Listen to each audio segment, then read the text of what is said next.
Hello বন্ধুরা, welcome to WBPSC ওয়ালা।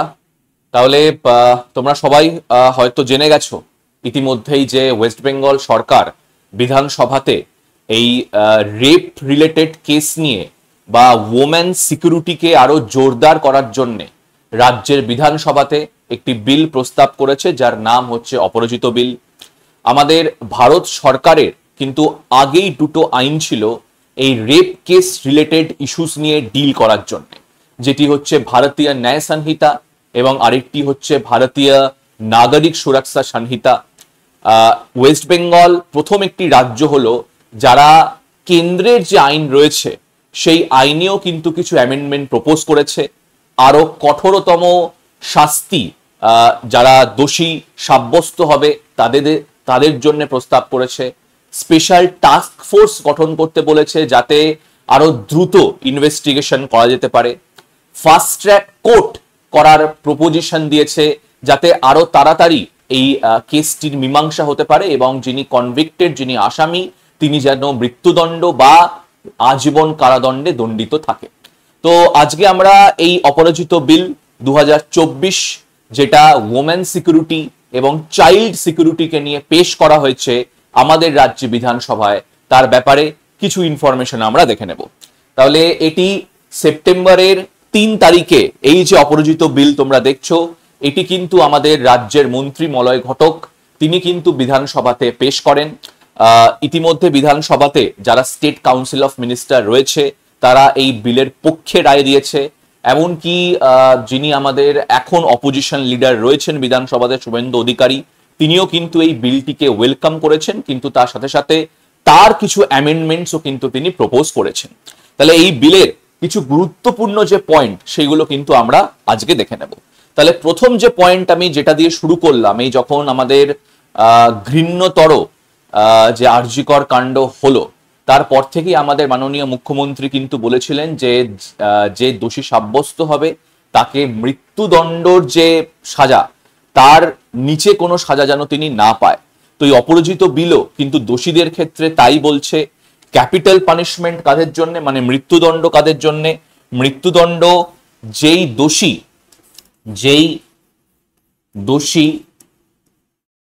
Rape convicted যিনি, তিনি যদি রেপ ভিকটিমকে কোনোভাবে মারার চেষ্টা করে, মার্ডারের চেষ্টা করে, বা তাকে যদি ভেজিটেটিভ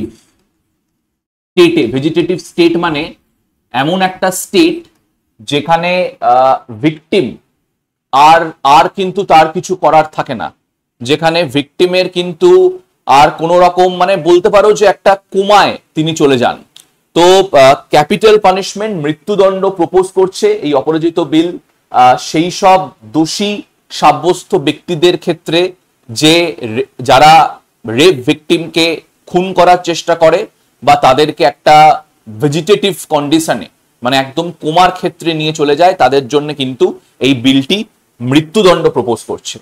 লাইফ ইমপ্রিজনমেন্ট, আজীবন কারাদণ্ড প্রপোজ করছে যারা রেপ কেসে দোষী সাব্যস্ত হবে, রেপ কেসে কনভিক্টেড হবে, বা যারা গ্যাং রেপ কেসে কনভিক্টেড হবে। এবং এখানে একটা গুরুত্বপূর্ণ জিনিস রয়েছে, এই যারা আজীবন কারাদণ্ডে দণ্ডিত হবে এবং যারা দোষী সাব্যস্ত হবে রেপ কেসে, তারা কিন্তু প্যারোলে আর বাইরেও আসতে পারবে না। এরকম কিন্তু আমাদের দেখা গেছে অনেক সময়তে যে যারা রেপ কেসে কনভিক্টেড তারা কিন্তু প্যারোলে বাইরে রয়েছে। ফর এক্সাম্পল যদি তোমরা রাম রহিম ইনসানের কেসটা দেখো হরিয়ানাতে, তাহলে তিনিও কিন্তু একটা রেপ কেসের দোষী সাব্যস্ত একজন ব্যক্তি, কিন্তু তিনি কিন্তু প্যারোলে বাইরে রয়েছেন। ঠিক আছে, তো কিন্তু ওয়েস্ট বেঙ্গল সরকার এই অপরাজিত বিলে এটাই প্রপোজ করেছে যে যদি কোনো আসামি যদি রেপ ভিকটিমকে খুন করার চেষ্টা করে বা তাকে ভেজিটেটিভ কন্ডিশনে রাখে, তার জন্য মৃত্যুদণ্ড এবং আজীবন কারাদণ্ড সেই সব দোষীদের জন্য, সেই সব আসামিদের জন্য যারা রেপ করবে বা গ্যাং রেপের সাথে জড়িত, এবং তাদেরকে কিন্তু প্যারোলে কিন্তু কোনোদিনও বাইরেও আনা হবে না বা তাদেরকে কোনো রকম কিন্তু জেলের বাইরে আনা হবে না। তাহলে এইটা হচ্ছে আমাদের অপরাজিত বিলে হচ্ছে প্রথম পয়েন্ট। দ্বিতীয় যে পয়েন্ট সেটা একটুখানি দেখে নাও, খুব ইম্পর্টেন্ট এবং এটা খুবই ভালো একটা পয়েন্ট, এবং শুভেন্দু অধিকারীও কিন্তু এটিকে বলেছেন যে একটা দৃষ্টান্তমূলক দিক, যেখানে 21 দিনের মধ্যে সমস্ত রকম যে ইনভেস্টিগেশন রয়েছে, সমস্ত রকম যে ইনকোয়ারি রয়েছে রেপ রিলেটেড, সেটি কিন্তু শেষ করতে হবে এবং রিপোর্ট কিন্তু কোর্টকে জমা দিতে হবে। কিছু স্পেশাল কেসের ক্ষেত্রে 15 দিনের এক্সটেনশন কিন্তু এসপি চাইতে পারে। কিছু স্পেশাল কেসের ক্ষেত্রে যেখানে এসপির মনে হচ্ছে যে 21 দিনে হবে না, বা 21 দিনের বেশি আমার ইনভেস্টিগেশন বা এনকোয়ারি লাগবে, সেখানে কিন্তু 15 দিনের এক্সটেনশন চাওয়া যেতে পারে। তার সাথে সাথে খুব ইম্পর্টেন্টলি বিলটি কিন্তু এটাও প্রপোজ করেছে যে সেক্স ক্রাইমের ক্ষেত্রে বা আমাদের অ্যাসিড অ্যাটাকসের ক্ষেত্রে যে মামলাগুলো রুজু হবে, সেইগুলো যেন 30 দিনের মধ্যে তারও ইনভেস্টিগেশন বা তারও যে এনকোয়ারি সেটি যেন কমপ্লিট হয়। আমরা যদি তৃতীয় নম্বর পয়েন্টটা দেখি, সেটা কিন্তু খুবই ভালো এবং এর সাথে রিলেটেড। প্রথম যে পয়েন্টটা তোমরা দেখতে পাচ্ছ সেটা হচ্ছে একটা স্পেশাল টাস্ক ফোর্সের গঠন করবে, এবং অবশ্যই এটিকে নাম দেওয়া হয়েছে, আমি একটুখানি তোমাদেরকে লিখে দিচ্ছি এখানটা, এটির নাম দেওয়া হয়েছে অপরাজিতা টাস্ক ফোর্স, যেটিকে স্পেশালি গাইড করবেন সুপারিনটেন্ডেন্ট অফ পুলিশ যিনি আমাদের রয়েছেন, তার তত্ত্বাবধানে বা তার অধীনে কিন্তু এই স্পেশাল টাস্ক ফোর্স গাইড হবে, যেটা কিন্তু শুধুমাত্র ইনভেস্টিগেট করবে সেই রেপ কেস রিলেটেড, বা শুধুমাত্র এনকোয়ারি করবে স্পেশাল অফিসারদেরকে নিয়ে এই যে রেপ ঘটিত যে ব্যাপার রয়েছে সেই ক্ষেত্রেই। নেক্সট কি বলা হচ্ছে দেখে নাও, যে ওয়েস্ট বেঙ্গল সরকার কিন্তু প্রপোজও করেছে 52টা স্পেশাল কোর্ট, বা এটিকে তোমরা ফাস্ট ট্র্যাক কোর্টও বলতে পারো। এই ফাস্ট ট্র্যাক কোর্ট শুধুমাত্র দ্রুত সাজা বা দ্রুত সেই কেসের মীমাংসা না, তার সাথে সাথে যারা রেপ ভিকটিম তাদের যে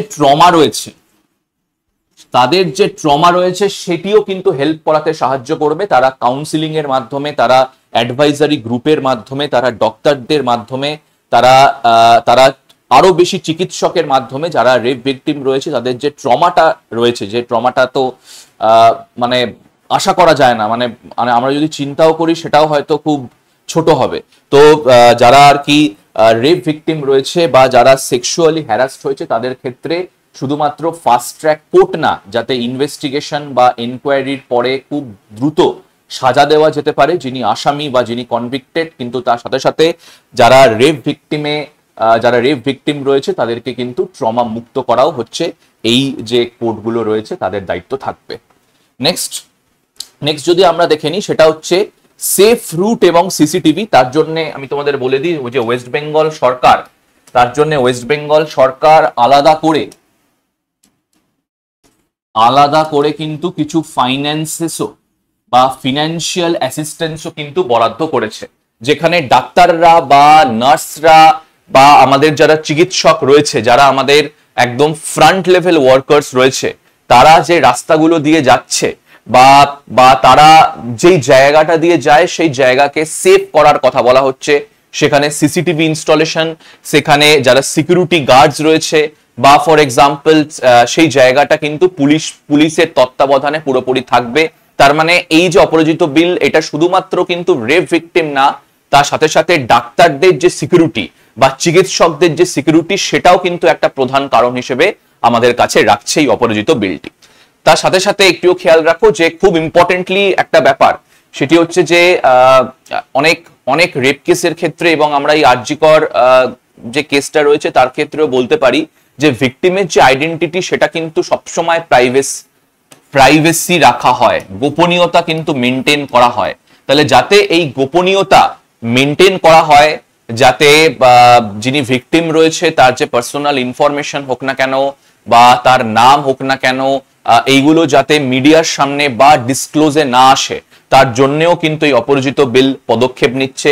যদি ভিকটিমের উইশ ছাড়া তার নাম বা তার কোনো রকম পার্সোনাল আইডেন্টিটি যদি ফোরফ্রন্টে আসে, তাহলে সেই ব্যক্তিকে বা সেই সংস্থাকে 3 বছর থেকে 5 বছর কিন্তু তার জেল হতে পারে। তার সাথে সাথে তার কিন্তু ফিনান্সিয়াল ফাইনও কিন্তু অনেকটাই হতে পারে। তো এই ক্ষেত্রেও কিন্তু এই অপরাজিত বিলটি যেটি রয়েছে সেটি কিন্তু পদক্ষেপ নিচ্ছে। তাছাড়া যেটা খুব গুরুত্বপূর্ণ জিনিস এবং যেটা তোমাদেরকে আমি হাইলাইট করতে চাইবো সেটা হচ্ছে যে আমাদের কিন্তু রিসেন্টলি তোমরা জানো যে আইপিসির যে ধারা রয়েছে এবং সিআরপিসির যে ধারা রয়েছে সেটিকে পরিবর্তন করে ভারতীয় সংহিতা, ভারতীয় ন্যায় সংহিতা এবং ভারতীয় নাগরিক সংহিতা কিন্তু আনা হয়েছিল, নাগরিক সুরক্ষা সংহিতা আনা হয়েছিল। এবং তাতে কিন্তু কিছু কিছু সেকশন ছিল, যেরকম বিএনএস সেকশন 64, বিএনএস সেকশন 66 এবং এবং এইখানেও কিন্তু বিএনএস সেকশন 66, যেখানে কিন্তু বলা হয়েছিল যে যারা যারা রেপ কেসে দোষী সাব্যস্ত হবে তাদের যে সাজা সেটি কিন্তু 10 বছর থেকে ইমপ্রিজনমেন্ট, পুরো একদম আজীবন কারাদণ্ডে তাদেরকে দণ্ডিত করা হবে। যারা যারা আর কি রেপ এবং মার্ডার কেসে জড়িত রয়েছে তাদেরকে মৃত্যুদণ্ড অবধি কিন্তু দেয়া হতে পারে। এবং যারা ভিকটিমকে ভেজিটেটিভ স্টেটে, মানে একদম কোমাতে বা কোনো রকম অক্ষম কিন্তু আর ভিকটিম নয় কোনো রকম ফিজিক্যাল কাজ করার ক্ষেত্রে, তাদেরকেও কিন্তু এই 20 বছরের জেলের কথা বলেছিল। তো এই ওয়েস্ট বেঙ্গল সরকারের যে নতুন যে অপরাজিত বিলটি রয়েছে সেখানে কিন্তু আরো কঠোরতম পানিশমেন্ট ঘোষণা করেছে, যেখানে সবগুলোর ক্ষেত্রে কিন্তু মৃত্যুদণ্ড বা তোমরা দেখতে পারো যে আজীবন কারাদণ্ডের কিন্তু এই অপরাজিতা বিলটি ঘোষণা করেছে। একবার জাস্ট তোমাদেরকে আমি দেখিয়ে দিই যে আগে যে আমাদের বিএনএস আইন ছিল সেটি বলছিল যে গ্যাং রেপের ক্ষেত্রে মিনিমাম 20 বছর অব্দি পানিশমেন্ট, কিন্তু আমাদের এই যে অপরাজিত বিলটি এসছে সেখানে কিন্তু বলা হচ্ছে গ্যাং রেপের ক্ষেত্রে একদম আজীবন কারাদণ্ডে কিন্তু তাকে যেন দোষীকে সাজা দেওয়া হয়। তার সাথে সাথে গ্যাং রেপ অফ এ মাইনরের জন্য কিন্তু অলরেডি আমাদের বিএনএস এ লাইফ ইমপ্রিজনমেন্ট রয়েছে, এটা কিন্তু অপরাজিত বিলতেও বহাল থাকার কথা বলা হচ্ছে। এবং তোমাদেরকে এটাও বলে দিই, সেটি হচ্ছে আমাদের রাজ্যের যিনি অপোজিশন লিডার শুভেন্দু অধিকারী, তিনি কিন্তু এই বিলকে ওয়েলকাম করেছেন এবং তিনি বলেছেন যে এটা কিন্তু একটা দৃষ্টান্তমূলক বিল এবং তিনিও চান যাতে এই বিলটি খুব তাড়াতাড়ি পাস হয়। কিন্তু তার সাথে সাথে তিনি কিন্তু কিছু অল্টারনেটিভ অ্যামেন্ডমেন্ট সাজেস্ট করেছেন, যেরকম যেই পুলিশ স্টেশন বা যেই ব্যক্তি এফআইআর নিতে অস্বীকার করবে বা কেসের ইনভেস্টিগেশন বা এনকোয়ারি চালু করতে দেরি করবে যেন তার এগেনস্টেও অ্যাকশন নেওয়া হয়। তার সাথে সাথে যেই হেলথ অফিসার্সরা বা মেডিকেল এক্সামিনার্সরা কোনো রকম নেগলিজেন্স করবে, কোনো রকম দেরি করবে রেপ ভিকটিমের ক্ষেত্রে, তাদের এগেনস্টেও যেন অ্যাকশন নেওয়া হয়। তার সাথে সাথে ফাইনাল পানিশমেন্ট, এই যে ফাইনাল পানিশমেন্ট মানে হচ্ছে যদি পরবর্তীকালে কোনো পুলিশ অফিসার বা কোনো ব্যক্তি যদি তার স্টেটমেন্ট চেঞ্জ করে, স্টেটমেন্ট অল্টার করে, তার ক্ষেত্রেও যাতে ইনভেস্টিগেট এনকোয়ারি করে দেখা হয় যে সে কতটা নিরপেক্ষভাবে কথাটি বলছে। এবং তার সাথে সাথে যারা স্টেটমেন্ট দেবে, তার মানে যাদের বয়ানটার উপরে এই কেসের অবজেক্টিভটা নির্ভর থাকবে, যাতে তাদেরকেও সকল রকম সিকিউরিটি দেওয়া হয়, যাতে তাদেরকেও সেফ রাখা হয়, তার জন্যও কিন্তু সরকার বা পুলিশকে ব্যবস্থা নিতে হবে। তাহলে এটি কিন্তু শুভেন্দু অধিকারীও ওয়েলকাম করেছেন। এবং এখানে খুব ইম্পর্টেন্টলি তোমাদেরকে যেটা বারবার বলছি, এটা কিন্তু শুধুমাত্র পেশ করা হয়েছে, এখনো কিন্তু পাস করা হয়নি। যতক্ষণ না গভর্নরের অ্যাসেন্ট পাচ্ছে, আমাদের রাজ্যপালের যতক্ষণ না লিখিত পাচ্ছে বা সিগনেচার পাচ্ছে, ততক্ষণ কিন্তু এই বিলটি আইন হবে না। তার সাথে সাথে মাথায় রাখবে, যেহেতু এটি ল অ্যান্ড অর্ডারের ব্যাপার, তার সাথে সাথে ওমেন সিকিউরিটির রিলেটেড ইস্যু নিয়ে ডিল করছে। হ্যাঁ, ল অ্যান্ড অর্ডার স্টেট লিস্টে থাকলেও আমাদের যে ওমেন সিকিউরিটি রয়েছে বা অ্যাডমিনিস্ট্রেশন অফ জাস্টিস যেটা রয়েছে সেটা কিন্তু কনকারেন্ট লিস্টের একটা অংশ। তো কনকারেন্ট লিস্টে কিন্তু অলরেডি আমাদের বিএনএস আইন রয়েছে, আমাদের ভারতীয় নাগরিক সুরক্ষা সংহিতাও কিন্তু রয়েছে, এবং তোমরা জানো যে চাইল্ড কেসের ক্ষেত্রে আমাদের কিন্তু পস্কো আইনও কিন্তু রয়েছে। তো এইগুলোতেও যদি অ্যামেন্ডমেন্ট করতে হয়, এবং এটা কিন্তু রাজ্যের দ্বারা প্রস্তাব অ্যামেন্ডমেন্ট, তাহলে কিন্তু রাজ্যের বিলের ক্ষেত্রে রাষ্ট্রপতির রায় লাগবে। তোমরা জানো আর্টিকেল 254 সাবক্লজ 2 তে কিন্তু এর কথা বলা রয়েছে, যেখানে অলরেডি পার্লামেন্টের যদি কোনো আইন থেকে থাকে, যদি রাজ্য সেই পার্লামেন্টের আইনে যদি সংশোধন করতে চায়, তাহলে সেক্ষেত্রে কিন্তু রাষ্ট্রপতির অ্যাসেন্টের দরকার রয়েছে, এবং এটাকে আমরা কিন্তু বলি ডক্ট্রিন অফ রেপানজেন্সি। ঠিক আছে, তো এই হচ্ছে আমাদের আজকের জাস্ট একটা তোমাদের ইনফরমেশন আমরা দিয়ে দিলাম। আশা করি একটা দৃষ্টান্তমূলক স্টেপ আমরা এই পশ্চিমবঙ্গ সরকার হয়তো নিতে পেরেছে, কিন্তু কোথাও না কোথাও প্রশ্ন কিন্তু অনেকগুলোই থেকে যায়। তো সেইগুলো নিয়ে আজকে আর কোনো বক্তব্য আমি পেশ করছি না। একটা দৃষ্টান্তমূলক স্টেপ ওয়েস্ট বেঙ্গল সরকার নিয়েছে, যে একটা হিস্টোরিক্যাল একটা একটা স্টেপ ওয়েস্ট বেঙ্গল সরকার নিয়েছে, এবং যেখানে আমাদের অপোজিশন লিডার এবং যারা রুলিং পার্টি আমাদের রয়েছে তারা একসাথে সেই স্টেপটাকে নিয়েছে। তো খুবই খুবই ভালো লাগছে। তো দেখা যাক এর পরবর্তীকালে কি করা হয়। তো এই পর্যন্তই আজকে আমি রাখছি, পরবর্তী সেশনে তোমাদের সাথে আবার দেখা হবে। Thank you.